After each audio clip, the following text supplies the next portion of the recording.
Welcome the our channel. Today we how to use Google Optimize for A/B testing, quick tutorial step by step clearly. To begin using Google Optimize for A/B testing, start by signing in to your Google Optimize account. If you don't have an account yet, create one using your Google account credentials. Next, click on the Create Experiment button to initiate a new A/B test. Enter a name for your experiment to easily identify it later. Select the type of experiment you want to run, in this case, choose A/B test. Now, you will need to input the URL of the page you want to test. Once you have entered the URL, click Apply. Next, configure your experiment settings. Choose the percentage of visitors you want to include in the experiment. This will determine how many users see the original version versus the variation. Now, it's time to create your variations.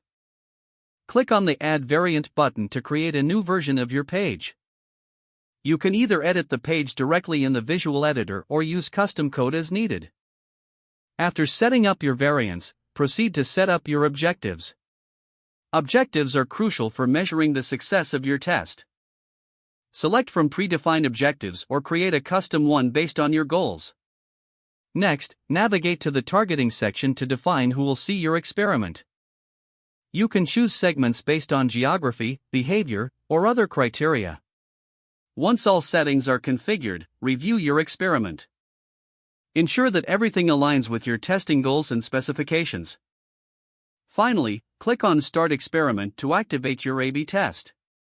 Monitor the progress and performance of your test through the Google Optimize dashboard. After sufficient data has been collected, analyze the results. Determine which variant performed better based on your objectives. Conclude your test by implementing any changes based on the data. Remember to document your findings for future reference. If the page does not load, refresh the browser or try again in a private or incognito window. Make sure you are using the correct email address, then retype it carefully to avoid small typos. If your password is not accepted, use the reset option and create a new strong password you can remember. Check your spam folder for verification or security emails, then complete any requested confirmation steps. Don't forget to like this video and subscribe to our channel for more step-by-step tech guides.